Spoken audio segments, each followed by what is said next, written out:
ninde waba uri tayari none ugatangira ukatwiganira nk'ijwi ryiwe? Abantu benshi bamenyereye ko nkunda gukoresha irya Mwanafunzi cyangwa se Munana, ariko nk'uko nabikubwiye Jean Daniel niwe muntu mushyashya nyine utari wakamenyekanyeho. Gusa ushobora gutekereza nyuma y'iyi myaka yose ibi bintu nibijya hanze ukuntu aba bantu bazamera, bizaba ari byiza, bizaba byumvikana. Ubwo ntuzatungurwe no kubona umunyafurika avuga ngo jyewe mvuka muri iki gihugu, nanjye mvuka muri iki ngiki, ukumva baritana ba mwana bakagendera ku mabendera n'amadarapo y'ibihugu byabo bitandukanye. JDS wamumenye byakujemo rite noneho kuri JDS? JDS hari wenda nyuma y'amakuru akora reka dutangire sasa hivi rero. Uratangira tubwira amazina yawe yombi n'ibyo ukora cyangwa uzwiho. Nitwa Nkunzingabo Elisa. Ngira ngo si ubwa mbere naba ngaragaye cyangwa se wenda baba bankurikiranye.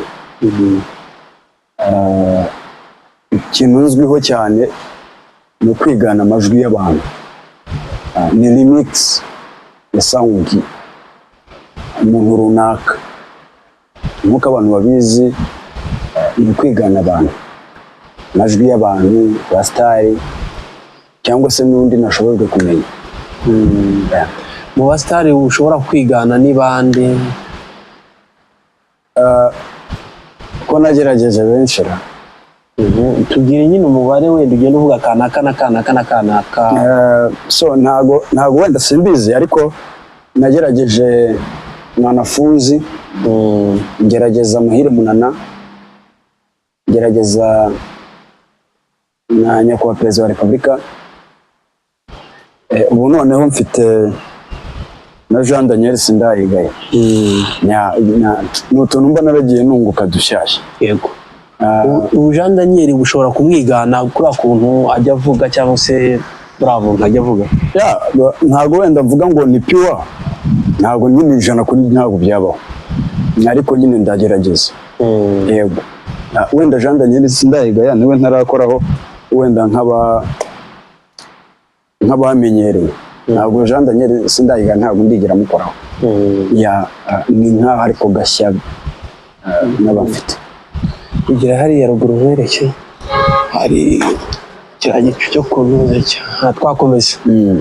None abone utubwiye abantu ushobora kwigana harimo ba Mwanafunzi n'abandi na Jean Daniel. Ubu ngubu uramwigana, nabo bonyine mu by'ukuri ni nk'abantu batanu bonyine? Hari na Muhire Munana na Ferdinand mwisi ya none. Then nshobora wenda gukoresha mu wenda nko mu ijwi rya Ferdinand kugira ngo ndi supporting, nkarihinduramo ayandi majwi nk'ay'abantu babiri cyangwa batatu. Nkuko nyine nasoma ikintu kumva ni nk'isi ya none ndimo nderekezamo. Ni ukuvuga ngo none tuvuge nk'abantu bashobora gukora nk'ibiganiro, tuvuge nka Mwanafunzi ari gukorana na Ferdinand agakorana na Jean Daniel. Abo bantu ushobora kubigana cyangwa se bagakorana na uriya Muhire Munana? Wabigana abo bantu bombi ukamera nk'uganira nk'abo kandi umuntu akagira ngo ni batatu? Yego. Nabikora cyane kuko nyine ni ibintu biba bindimo. Then ntabwo mvuga ngo ni repetition, ndabanza ntekereze kangahe live, nyine mba numva ko bindimo ni impano. Umaze igihe kingana iki se uzi ko ubifitemo iyo mpano? Ni igihe kirekire, guhera nka 2006. Ariko 2006 nibwo namenye ijwi rya Nyakubahwa Perezida wa Repubulika. Iryaje rya kabiri ni irya Mwanafunzi, kubera kumva wari uzi ko cyane, nkamutega amatwi, ari umuntu usoma ibitabo cyane, nkagenda nyine nkurikirana success ze cyane. Bituma nawe yongera nzamo. Ubwo ni umuntu wa kabiri. Ni etape par etape. None urumva kuri uyu munsi ndimo ndagerageza Jean Daniel, nashyizeho na Fredina, byase wenda n'ikindi gihe tuzongera kubonana nkubwira ni nawe wenda nawe narakumenye bitewe n'uburyo gukurikirana cyangwa nzagukurikirana cyane. None birumvikana ko ari impano wifitemo. Ese iyo mpano yawe hari ntabwo wari bwaterewe kuba wayibyaza umusaruro?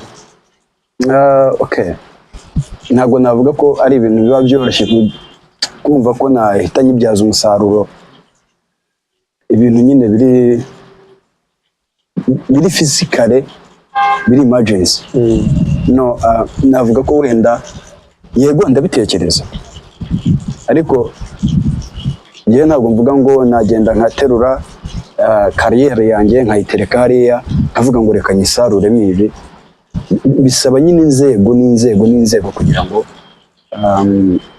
bigire aho bigera, kugira ngo ikindi gihe byase wenda nzumve bambwira bati ibi n'ibi wenda ababibonye cyangwa se wenda namwe mubikora n'abazabikunda, bikagenda nyine gahoro gahoro bikazambyara umusaruro. Birashoboka ko nabitangira nyine nk'impano gutya nganira, noneho just mu wundi mwaka bikazaba biri confidential ko mbikora nk'akazi. Nyine ibyo ndabazaga, hari ahantu byibura wari bwabone tuvuge nk'inaha muri ibi bice by'inaha bamwe bagutumira, hari ibitaramo bijya bibaho nk'iby'urubyiruko wabyitabira byibura ukababwira uti nge ndasaba umwanya ko nanjye nagaragaza impano yanjye? Byigeze kubaho mu myaka nk'ibiri ishize kuri Yego Center.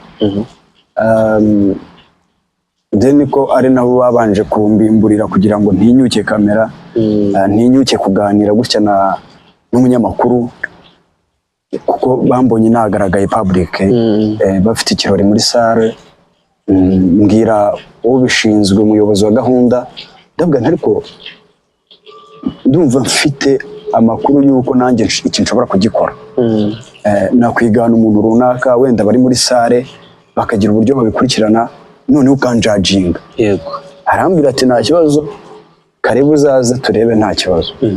Then nyine jye nagiye mu buryo bwo kwigaragaza, nyuma tunagirana ibindi bihe turaganira, ariko mu by'ukuri nta musaruro nigeze mbibonamo cyane. Ariko burya ibintu byose ntago ubyuka mu gitondo ngo ugende uhita usarura. Nawe ushyiramo imbaraga zawe ukigaragaza, ugakoresha uburyo bwose bushoboka. Buriya uzarebe n'abantu b'abahanzi, umuhanzi ntabwo yicara muri studio ngo akore indirimbo yicare gusa tuza avuga ati nashyitseyo. Akora icyo bita promotion, sibyo? Akajya ku maradiyo amwe namwe agasaba ati mwankinnye indirimbo yanjye, akayitanga, kandi bibaho cyane. So nkawe byibura hari n'ahantu wagiye gukomanga, nibyo navugaga nk'ibyo bitaramo nyine ngo ubyumve aho byabereye muri aka gace k'iburasirazuba, ugenda ahantu hose ukomanga uvuga uti nanjye hari impano niyisiho reka nyigaragaza, usibye aho ngaho kuri Yego Center. Ntabwo nakubeshya, nta na rimwe ndavuga ngo reka njye gushaka location kuri radiyo cyangwa se kuri televiziyo runaka, ariko nigeze kwaka location ku Izuba TV. Ndibuka rimwe umunyamakuru umwe yaranyakiriye, nagiye naherekeje umuhanzi agiye gukora indirimbo. Noneho ngezeyo mbwira umunyamakuru, ndamwinginga namubwira ni ko mfite ibintu bimeze gutya na gutya biri kuri social media, bimeze gutya na gutya, wandebera ukanjajinga ukambwira nkamwe muba mubisobanukiwe, nagukorera live ukumva. Arambwira ati okay, right now ndashaka acapella. Ndamuganiriza, arambwira ati yo ufite impano nziza, ashyiraho kamera turaganira. Ariko kuva icyo gihe kugeza n'uyu munsi ntabwo nakubwira ngo byahereye he, sinakubwira ngo ishakiro rya cano nakoreyeho ni irihe, no, biragenda nyine bihera aho ngaho mu kirere. Wahise ucika intege se urabireka koko? Ntabwo nacitse intege, ntabwo nacitse intege, kuko ndibuka mvuyeyo nagerageje no guhamagara abantu batandukanye. Nagiye nsaba n'inzego ndababwira ndashaka kuzigaragariza urwego rw'akarere mu mpano nk'uko mudufite gusenta ari ibikorwa by'urubyiruko. Ndashaka ko muzanshyira mu gikorwa runaka, habaye hano ikirori hano kuri polisi, babizi ko ariho tujya tugira ibirori. Noneho nkajya kuri mikoro nkagaragara, just n'izo nzego zihari, abo banyamakuru b'urwunge bose bahari, ariko ntabwo bajya bansubiza cyane. Ya nyine ndahaguruka nkahagarara ku giti cyanjye nkirwanira. Yego. Okay. Wenda tubanje nko ku muntu wumva ko kumva ushobora kwigana ijwi ryiwe bitewe n'ibiganiro akora cyangwa se uko umwumva mu bintu akora ibyo byose. Ninde waba uri tayari none ugatangira ukatwiganira nk'ijwi ryiwe? Abantu benshi bamenyereye ko nkunda gukoresha irya Mwanafunzi. Yego. Cyangwa se Munana. Ariko nk'uko nabikubwiye, Jean Daniel niwe muntu mushyashya nyine utari wakamenyekanyeho. Yego, ariko wenda birashoboka ko hari abashobora kuba badukurikirana ariko bakaba bavuga bati nibwo bwa mbere umuntu tumubonye, birashoboka. Yego. Ariko first of all abo bandi nabo ugomba kubanza ukabavuga, noneho uwo nawe mushya wiyongereyeho ukamushyiraho kugira ngo nawe aze yiyongera kuri ya mpano yawe ufite aba bandi uzi kuvugira. Reka duhere kuri Mwanafunzi, byibura umuhe nk'iminota nk'icumi. Yego. Umuganireho kugira ngo byumvikane, cyangwa se iminota 5. Yego. Munana 5 na Jean Daniel nawe umuhe 5. Yego. Kugira ngo byibura nebya usoreze kuri nyakubahwa nawe buriya ugire icyo wumvisha abantu babyo bati koko uyu muntu afite imana. Twagiye kuri Mwanafunzi. Tubashimiye ko muduteza amatwi. Aka kanya turi mu karere ka Rwamagana. Ni byiza kubera ko twahuye n'abanyamakuru batandukanye, tugahura n'abanyempano tukaganira. Ibi bintu ni ibintu biba bihishwe. Gusa ushobora gutekereza nyuma y'iyi myaka yose ibi bintu nibijya hanze ukuntu aba bantu bazamera. Bizaba ari byiza, bizaba byumvikana, bizaba bifite ubwiza murabagirana nka Charles. Kubera ko iyo ufite impano ukagerageza kuyikoresha no kuyimenyekanisha, bishobora kugukura ku rwego rumwe cyangwa ukakugeza ku rundi. Abantu benshi bagiye baba abasitari bakamamara, bagakora ibihangano byabo bikajya hanze y'u Rwanda, bikambuka n'inyanja ngari, bikagera mu Buhinde, Oseya na Amerika. Ugira ngo hari icyo batanze? Kwigaragaza, gutinyuka, kuganira no guhura n'inzego zitandukanye. Aho bidahagije ukigira inshuti n'abantu batandukanye bakomeye, aboroheje, inzego zose ukazisangamo. Dore ko uzakuzamura uba utazi ahantu aherereye, n'ikizakuzamura utamenya icyo uri cyo. Nitwa Ismael Mwanafunzi, mbahaye ikaze. Ni introduction winjiyemo, noneho ugiye kuganira ku byerekeranye n'impano yawe, ariko mu ijwi rya Mwanafunzi uvuge naho waciye ugaragaza impano yawe kwa kundi wabidusobanuriye. Cyangwa se uhitemo ikiganiro cye ushobora kubuzi yakoze udashobora kugira ngo abantu bahite bavuga bati koko wa muntu.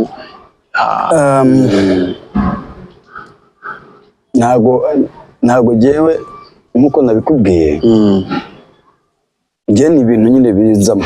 Yego. Gutya ntago njya nkora repetition. Repetition nyine ni ikintu njya numva mu mutima wanjye kinjemo, ndagikunze nyine kikankareye cyo ubwacyo. Nkavuga reka ngerageze wenda nk'icyumweru kimwe bibiri nyine nkumva ndi muri role. Ntago rero nakuvuga ngo mfite ikiganiro kiri record. Yes. Wenda tureke kucyita ikiganiro, ikiganiro wowe ubwawe uri buhimbe, noneho byibura ukakiganira ku buryo hariya watwinjiye muri introduction. Ni nka introduction, ariko mu by'ukuri abantu ni nk'uko bari bategereje kukumva koko nyawe ugeze mu kiganiro nka kuri agera mu kiganiro abantu bose bagatangira bagatwarwa. Yego. Ndumva rero bibaye byiza wakomeza noneho ukagira ikiganiro nk'iminota 5 basi. Yego. Nk'ikiganiro none ugahita utanga n'umwanzuro wacyo. yego. Okay, wenda mvuge ku mpano yanjye cyangwa ku buzima.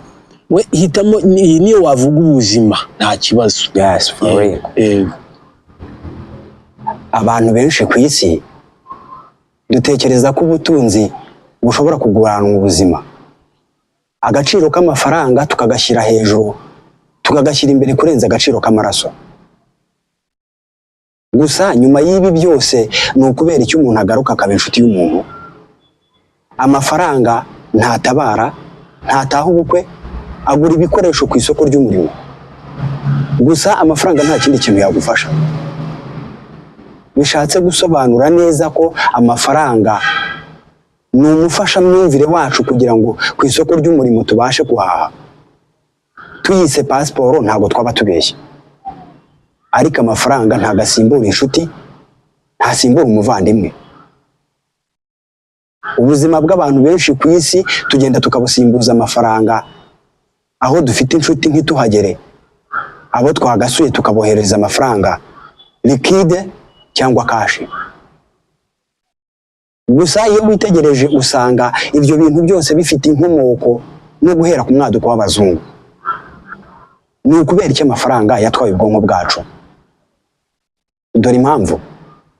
Niba guverinoma z'ibihugu dutuyemo nka Afurika n'ibihugu by'Uburayi, niba kuva ku mwaduko w'abazungu abantu batatungaga ubutunzi baraguranwaga ubucakara, igihugu gikennye kikajya gukorera igikize, ni ukuvuga ngo bafashe ubutunzi bahita babugurana amaraso. Intambara ziratutumba ku isi kubera agaciro k'ifaranga. Ushobora gusobanukirwa impamvu amafaranga bayageranya n'ikijojoba cy'amaraso, ingano yacyo, uburemere bwacyo bukoroha kugera ubwo amafaranga ahawe agaciro karemera kurenza amaraso. Ibi bintu ntabwo bibayeho kuri ubu ngubu. N'ibyo bihugu bya mbere izo ngoma zikiyobowe n'abami niko amafaranga yari ameze. Igihe nitwa Ismael Mwanafunzi mbahaye ikaze. Impamvu agaciro k'amaraso gashobora kujya hasi y'amafaranga ku isoko ry'umurimo ku isi, amafaranga niyo ayoboye. Niba idolari ku isi rizamuka rikarenga agaciro k'amanyafurika dutuyeho, ubwo natwe Afurika ihita ijya hasi kubera ko Abanyamerika bakoze ifaranga rishobora kuyobora Afurika. Amaraso akaguranwa magana. Gusa ibyo byose bishobora kuzagira iherezo ku musozo w'isi. Wabyumvise neza nuko bimeze. Aho bidahagije, Yezu Kristo umwana w'Imana yaguzwe amafaranga 3. Wari ubizi neza ubisobanukiwe ko yacurujwe? Ntabwo bamuguze urukundo, ntabwo bamuguze ukuri cyangwa ikinyoma, bamuguze amafaranga. Ibyo byose bishingiye ku gaciro k'amafaranga. Ni meza kubera ko aduhahira, ni meza kubera ko atwishyurira byinshi, ariko si byiza kuyasimbuza urukundo rw'umuntu n'amaraso yo ku giti cye. Ni byiza ko twakundana tukabanira inshuti, tukabana nk'abavandimwe kugeza ku musozo w'ubuzima bwacu impanda y'Imana ivuze. Reka tubashimire ko mwese mwaduteze amatwi. Ni umwanya w'ikiganiro wari uzi ko twari turimo. Ndi mu karere ka Rwamagana. Ndabashimiye. Okay. Yeah. Right. Urumva ko byibura uwumvise hari icyo yumvise. We introduce ugeze aho uranshena ikiganiro. Yeah. Ubwo rero tumaze kumva ubita Mwanafunzi. Yeah. Tugiye kumva ubita Muhire Munana. Muhire Munana. Yeah. Muhire Munana niwe ukurikiyeho sasa. Muhire Munana harya yakundaga kuba ari mu kiganiro nande? No, gusa ikintu nitagaho ni ukumva ijwi ry'ukayimasaninga ya. Ndatangiye kumukurikirana kiri ku Isango. Okay. Yeah. Noneho reka twanshene noneho tudatinze nawe mwumvisha abantu uburyo ushobora kumwigana impano, mbese ijwi rye wari Miss. Yeah. Yego. Ntabwo nabivuze then nyine ndagerageza chance. Yeah. Reka tubashimire mwese ko muduteze amatwi aho muherereye hose ku isi, haba mu Rwanda ndetse no hanze no kwambuka inyanja ngari. Ndabasuhuje, nitwa Muhire Munana, ni kuri Radio Rwanda. Uyu munsi tugiye kuvuga ku mateka y'abantu babayeho cyangwa se bigeze kubaho ku bwami bw'u Rwanda kugeza n'uyu munsi. Umuco gakondo wabo ukaba waradukurikiranye nk'Abanyafurika dufite ubunyarwanda, turi bene Kanyarwanda. Ubwo ntuzatungurwe no kubona Umunyafurika avuga ngo jyewe mvuka muri iki gihugu, nanjye mvuka muri iki ngiki, ukumva baritana ba mwana bakagendera ku mabendera n'amadarapo y'ibihugu byabo bitandukanye, ariko bose bagahuza umuco gakondo kubera abo Banyafurika. Bizagutungura ko kumva ko Chad, Nigeria cyangwa se n'ibindi bihugu birimo nk'u Rwanda kumva ko tugisigasira amateka, umuco na gakondo kirazira. Ibyo byagutungura kumva ko byasizwe n'abami ndetse n'abatubanjirije ku birenge byacu. Urumva ko nawe byibura ahubwo ndumva nawe waramumize aho ngaho rwose bitangiye kuzamo neza. Nanjye ubwanjye numva tutarekana twakomeza tukiganirira. Noneho rero umaze kuvuga ni nk'iby'amateka, umaze kuvuga inkomoko y'Abanyafurika n'ibiki. So rero niba navuga ni wakomeza uvuga kuri icyo kiganiro wari utangiye, cyangwa se wahindura indi topic ukava nko kuri politiki, kuko n'ibintu yakundaga kuvugaho cyane. Byibura ukihana none iminota 5 nkuko wabahaye mwanafunzi iminota 5 kandi byari ntago buriya sinzi impamvu. Ndabikunda kubikora, ariko politike none ivugire ku mateka. Ntago politike ivugire ku mateka, ahubwo wenda amateka, ikiganiro cy'amateka, uburyo yabisasanira nkuko rutangiye ubundi ni buriya niko byari bimeze. Wenda hari nk'ukuntu mu buryo busanzwe wenda nshobora kwisangamo cyane. Sorry, nk'iyasoma amakuru. Yego, just wenda niyo sansa natwara. Buryo asoma amakuru, uburyo nyine banumva melody. Reka twongere tubahe ikaze kuri Radio Rwanda. Ndi muri studio za Radio Rwanda, ndi Muhire Munana, njye mugiye kubana kuri mikoro. Reka amakuru yacu tuyahere mu karere ka Rwamagana, mu murenge wa Kigabiro, aho umunyamakuru w'Isango Star yasuye umusitari ufite impano zitandukanye, kwigana abantu amajwi batandukanye. Ngira ngo muraza kumva byinshi bitandukanye n'abandi mwamuteze amatwi atangira no kugeza ari busoze. Ngira ngo mugenzi wacu yahatubereye, ariko mbere yuko ibyo tubigeraho, reka tubanze gato turebe ese Elisa ni muntu ki, ateye ate, ese impano afite ameze gute ubundi mu buryo busanzwe. Ibyo byose turaza kugenda tubikurikirana, ariko byanga byakunda baraza kuduhereza ikiganiro cye kirambuye tumukurikirane mu buryo bw'imbona nkubone buri live. Ntabwo nabyenze. Ni gake nyine ngenda nubaka na tap ariko birumvikana ko byibura harimo akantu rwose ka touch. Yes. So noneho tuvuye kuri Munana. Yes. Mwanafunzi, tugiye noneho ku muntu mushya wakwinjiyemo cyangwa ijwi rye ryinjiyemo. Sinzi uburyo ryinjiyemo, niba ari wowe warikuruye cyangwa se wararyamye rikaza rikinjiramo. GDS. Wamumenye byakujemo rite noneho kuri GDS? GDS hari wenda nyuma y'amakuru akora, nyuma y'ibiganiro akora. Urabizi ko ajya kugira ibintu by'imyandiko, afite channel agakora imyandiko. Juste namukundiye ku myandiko, uburyo asoma imyandiko iryoshye, uburyo nyine uba wumva isekeje, ariko kumva njye nyine iyo mbyumva ntandukanye n'abandi. Njyewe ntabwo iyo numva umwandiko akoze, ntabwo njya numva icyo yashatse kuvuga cyangwa se topic. Njye mba numva ijwi gusa, ibyo yakora byose mba nishakije ijwi. Ubwo nkatangira gake igihe kikazagera nyine nkumva hari icyo nungutse. Nkumva ko wenda icyo nungutse n'uriya wo ku ruhande n'uriya bazavuga bati for real byasi yaragerageje. Yeah. Ariko mfite umwandiko atakoze, umwandiko wanjye nyine nari nzi ko ngira ngo tuzahura. Narabiteguye n'umwandiko uvuga ku mugabo n'umugore b'abasinzi. N'umwana. Yego, reka nkakumvisha no kumva ukuntu kameze. Yego. Umugabo n'umugore bagize gutya barerekera guhinga mu gitondo cya kare.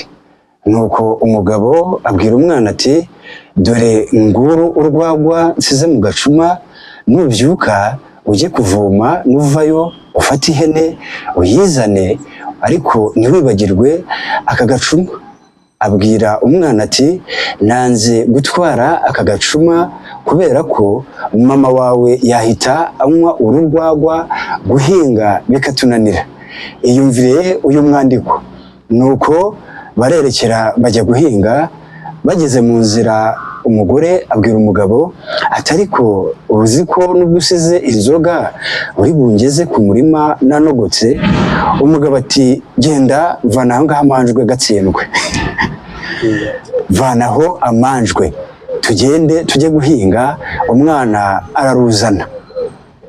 Umwana nk'uko babimubwiye arabyutse, akarabye mu maso, afashe akajerekani jugujugu shishi itabona, ajya kuvoma. Aje abatura ihene, jugujugu kibuno amaguru, aragenda no ku matongo aho bagiye guhinga. Ahingutse imbere ya nyina ati ntundebera iri shyano, wajyaga he uzanye iyi hene yo gahenera umugina, nta rwagwa unzaniye? Nuko umugore arirengagiye mu bicu yikubita muri rugori abaragaramye. Umugabo ati cyore, abwira umwana ati kuri ikigoryi nk'abanete kuki basize urwagwa iyi hene iyo yicwa n'inzara? Nuko arirukanka jugujugu ngo ajye kuzana agacuma. Akigera mu nzira umugore abarazutse, abafashe umuzi w'ikivumu cyari kiri hafi aho, abakubise umwana ku ijosi ati wazanaga iyi hene uyijyana he iyo uzana urwagwa ihene ukayireka? Aho umukubise umwana baranangutse. Amaze gupfa umugabo mu minota mike ahagera ngo aramire umugore. Ahageze asanga umugore yishe umwana. Umugabo ati ngaho se dawe wambyaye? Yirenza amaboko maze ariruhutse ati ntundebera ishyano ngushije, mbuze intama, mbuze n'ibyuma. Wa mugore we ko wikoze mu nda ubaye inkoramahano? Umugore ati reka, ati uyu mwana yankinishaga yipfushije. Umugabo nawe ati kavuna umuheto. Uyu mwandiko umva ukuntu uryoshye. Umugabo afashe nabo wamuzi awukubise ku mugore, atareba awumukubita aho yawukubise umwana, nawe arirenga abaranangutse. Ngaho muri uyu mwandiko murumva uwagize ubwenge buke arinde, ubunguye undi igitekerezo ninde? DGDS unyandikire, ni kuri Radio Rwanda. For real. Nawe numva byibura rwose waramumize nuko avugira mu gatuza n'iki yatuje, numva nabyo birimo birazamo neza cyane. Merci. Ubu nta wundi usibye abo ngabo uvuze, nta wundi byibura? Ferdina mwisi ya none. Ariko bimfata kugira ngo nkoreshe Ferdina, bimfata kuba navuga mu yandi majwi runaka aterekeye nyine muri iryo jwi, kugira ngo nyine umuntu byumva, umuntu nyine yumva ari nk'isi ya none. Wowe ntabwo ari ijwi rye wigana? N'ijwi rye nigana. Hanyuma then kwa kundi nyine abaganira n'abantu b'abambasaderi, abanyepolitike bakomeye, nyine ukuntu abo baba bamusubiza. Yego, nanjye niko nkereye to nabyo ariko ubundi isi ya none akenshi ni ikiganiro gihuriweho n'abantu, ntabwo ari ikiganiro cy'umuntu umwe, ntabwo ari umwandiko aba ameze nk'usoma. Yego. Watangira nta kibazo. Reka tubahe ikaze mu bantu mukurikiye Radio Rwanda, reka tubifurize umugoroba mwiza. Tuzi ko bugorobye mu Rwanda hose. Kuri mikoro nitwa Uwimana Ferdinand, tugiye kubana mu kiganiro cy'isi ya none, ariko ntabwo ndi jyenyine. Ku murongo wa telefoni ndi kumwe na Bwana Mutaboba, ukaba ari ambasada, ukaba uri mu Bubiligi uhagarariye ibikorwa by'u Rwanda aho ngaho mu Bubiligi. Ndetse aha ku murongo wa telefoni nanone mfite mugenzi wanjye uri muri Amerika Santa Clarita, ndagira ngo Jean Pierre wibwire abantu badukurikiye kuri Radio Rwanda, by'umwihariko kugira ngo dutangire ikiganiro cy'isi ya none. Ikaze nyakubahwa Bwana Mutaboba. Ikaze twaryumvishe Ferdinand, buriya iyo niyumvishe wampaye ikaze kuri radio banzi neza ko ndi mu rugo iwacu mu Rwanda. Yego, ndagira ngo kandi mukomeze kubana natwe mu kiganiro, mukomeze kudutega amatwi, ndetse mujye mutanga n'ibitekerezo tujye tubinyuzamo amaso. Nyakubahwa Jean Pierre, Bwana ambasada uri Santa Clarita, ndagira ngo nawe wibwire abanyarwanda batandukanye baduteze amatwi kuri uyu munsi wa none. Ikaze. Murakoze cyane kandi mugize neza Ferdinand, namwe ikaze kuri mikoro. Murakoze cyane kubera ko turi mu Rwanda twunze ubumwe tuhuriye kuri mikoro y'u Rwanda. Reka mbabwire ngo mwese ikaze nk'abanyarwanda. Nyakubahwa Bwana Mutaboba, bangira ngo tudatinze, niki mubona aho ngaho mushobora gusangiza abanyarwanda nk'umwihariko urubyiruko rw'u Rwanda, iyo mutekereza nk'iyo muvuga mu bifite mu nshingano zo kukontorora mukazarugeza heza, mubona byagenda gute kugira ngo urubyiruko rugire umurimo mu Rwanda ku isoko mpuzamahanga? Urakoze Ferdinand, ngira ngo koko nk'uko watangiye ubivuga, navuga ko urubyiruko rw'u Rwanda rufite byinshi ruteganyirizwa, rufite byinshi, haba ari mu Rwanda, haba ari muri East African Community, haba wenda niyo ntarekera.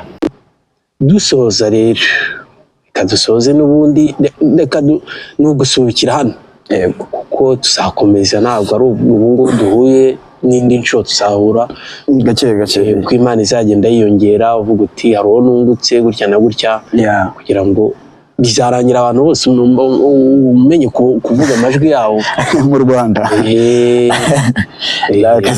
Rero reka dusoza. Hari umusaza bita Tisiani Mbangukira wigize mbere kumuvugaho, twumve ko ijwi rumize ribyibagirana. Umuvuge noneho nusoza, reka ujye kuvuga amakuru niyo nayitaye iminota 5. Tisiani Mbangukira niwe presenter mu makuru, agiye kuvuga inkuru irimo nyakubahwa Perezida wa Repubulika nkaho yari umushyitsi mukuru ahantu. Yego. Ugiye kuba presenter Tisiani Mbangukira, urasoma amakuru, ubwo ugerageza uburyo nyakubahwa Perezida wa Repubulika azamo, ku buryo turi bumushyirireho ijambo. Ijambo rye rizamo bihite binwana burundu. Studio yimukiye kabisa. Yego. Mwongeye kwirwa nshuti bakunzi ba Radio Izuba, twongeye kubasuhuza tubifuriza ikaze kuri studio za Radio Izuba. Tugiye kujya mu makuru ku rurimi rw'Ikinyarwanda ku buryo burambuye. Ndi mu karere ka Rwamagana. uyu munsi mu karere ka Rwamagana dore ko hatashywe isoko ryari mpuzamahanga ariko rigasenywa kugira ngo ivugururwe barigire etaje bakaryimura bakaryana ahahoze agakiriro, rikaba ryageze igihe bakarikurayo. Perezida wa Repubulika akaza kuritaha ashimira abayobozi b'akarere ndetse n'intara by'umwihariko ko babashije kugira igikorwa cy'ubutwari bakikura mu bwigunge bakubaka isoko rya kijyambere bakamera nk'abandi. Aka kanya turi kumwe n'abantu batandukanye ariko bari muri icyo kirori bataha iri soko ku buryo bugaragara kandi bw'umwihariko, dore ko bishimye banavuga ko nyakubahwa Perezida wa Repubulika y'u Rwanda yabagejejeho impanuro zitandukanye. Nyakubahwa, watubwira ni gute mwabonye iki gikorwa ndetse by'umwihariko mwishimye mute kuba muri kumwe na nyakubahwa Perezida wa Repubulika? Murakoze. Ikintu cya mbere twishimiye kubona ko yongeye kudusura, ni ukuri n'iby'agaciro kandi mu mushyitsi tuba twungutse mu gihe kirekire. Ni ibintu tugomba gutekerezaho kabiri. Ntabwo twakishimira isoko gusa ariko tukanishimira n'aba bashyitsi twagize, by'umwihariko nka Perezida wa Repubulika y'u Rwanda kugira ngo aze kudusapotinga mu gutahira isoko. Aba baturage bafite ibyishimo bitandukanye, urumva ko buri wese ku mutima we afite ikaze. Reka tubareke nyuma y'aya makuru tuze gukurikirana birambuye ijambo rya nyakubahwa wa Repubulika y'u Rwanda yagejeje ku Banyarwamagana by'umwihariko. Na Letitiani Mbangukira mu karere ka Rwamagana. Yajwi rero rya nyakubahwa niryo rigiyeho nyuma y'amakuru cyangwa yego.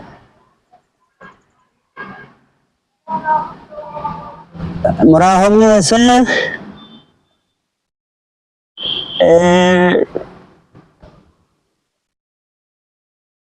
Ndabona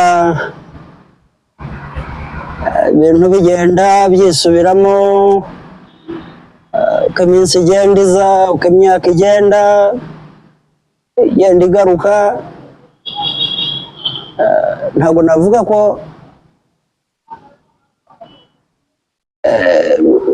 ari u Rwanda rwose cyangwa se aho mbasha kugera Kigali ndetse za Musanze n'ahandi, ariko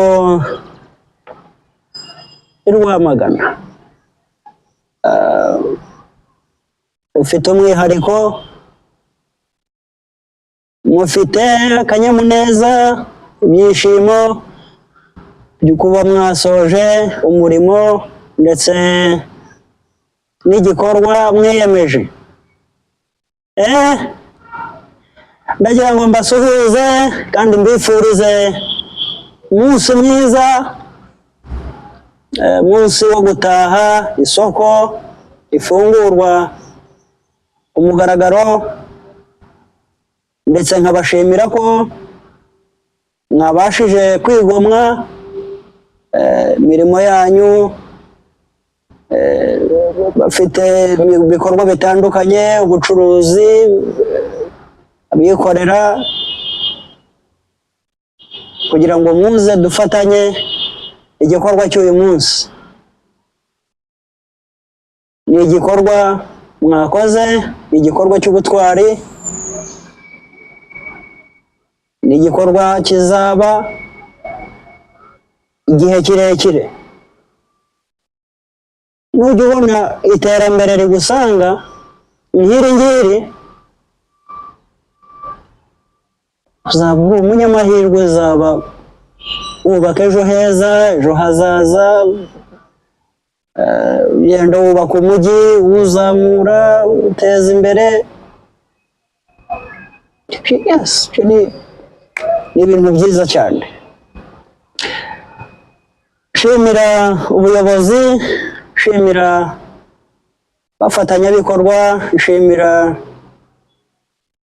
abagize igikorwa cy'ubutwari cyo kubitekereza, gukora inyigo. Nabyo ni birebire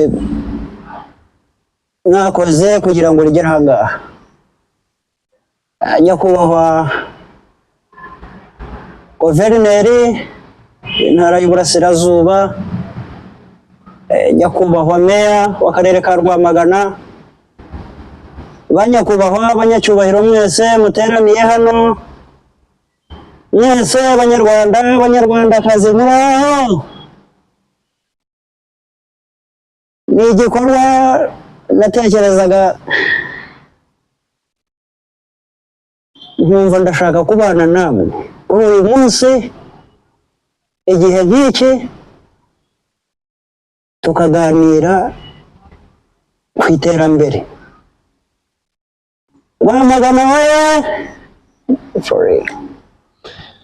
Asante sana rero muvandimwe, ndumva twatangiye mu buryo ibintu byagendaga biryoha, noneho dusoje noneho biryoha cyane, ku buryo ndumva ko nta n'uwakifuza ko twasoreza aha ngaha, ariko umwanzi w'ibihe ni amasaha, ariko ndibwira ko n'ubundi igihe tuzagukenera dushobora no kukubona nta kibazo, tugakomeza tukaganira ku bo wafashe amajwi yabo bashya, ndetse ukanongera ukibutsa abantu n'aba bantu tumaze kumva, kuko ibyo kubavugaho ni byinshi, cyangwa se ibyo kubakirana ijambo ryabo cyangwa se ijwi ryabo ni byinshi cyane. Sinzi niba hari icyo wageza ku bantu badukurikiranye basezera. Okay. Ikintu nababwira, just nabasaba ni support. Yes, ni support, kuko njye ntabwo ntabyishoboza.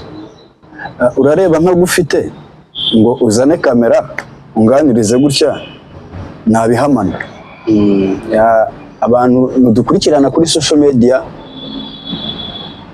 navuga muraba agaciro kandi murabo kubahwa, muraba igikundiro, kuko ni mwebwe mutuma tuzamuka, ni namwe dufite amahirwe kugira ngo tumenyekane aho umunyarwanda hose ari, yaba umwana yaba umusaza, ni ukuri n'abagaciro kandi ndabakunda. Ntabwo njya niyakira kumva ko wenda nta hantu umuntu ashobora kuzagira gutya agahurira n'abafana be bakaganira. Icyo gihe iyo numva kitaraza mba numva mbabaye, kuko nkunda abafana cyane, nkunda abafana banjye, nkunda abanyarwanda, nkunda igihugu. Just nyine ntabwo nzi ikintu nababwira kirenze kuri icyo. Support ni subscribe, ni gusharinga, ni comment nziza, mukanshyigikira, just nkabasha kuva ku rwego rumwe nkajya ku rundi. Byose ni Uwiteka ubikora. Birumvikana ko birashoboka ko umuntu ashobora nko gutegura igitaramo cyangwa ikirori n'iki, akaba yagutumira nawe ukaza ukagira ibyo performingamo. Yes, aho ho byaba ari sawa, byaba binanshimishije kurenza uko nakwicara kuri kamera. Yes, public iba ari nziza. Then niba ngo iyo wavuye aho utuye ukajya mu kindi gikorwa runaka, ugenda wirojisitemo kugiye kubikora noneho nk'inshingano. Yes, ugiye kubikora nk'akazi kari bugukuriremo umugati ukarya, ushobora gukuramo amafaranga ukayakoresha ikindi kintu runaka, then bitandukanye no kwicara gusa uri kuri YouTube. Okay. So ndumva rero twagushimira, twavuga tuti urakoze cyane kandi ukomeze courage. Buriya ni impano wifitemo courage, kandi bisaza buriya buhoro buhoro, ntabwo umwana avuga ngo yisure ingobyi. Okay.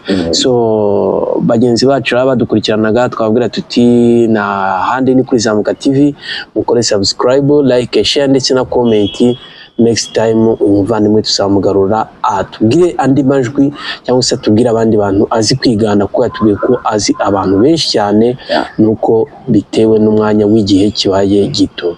Ciao, reka tubabwire tuti mukomeze mugire amahoro n'amahirwe. Yes.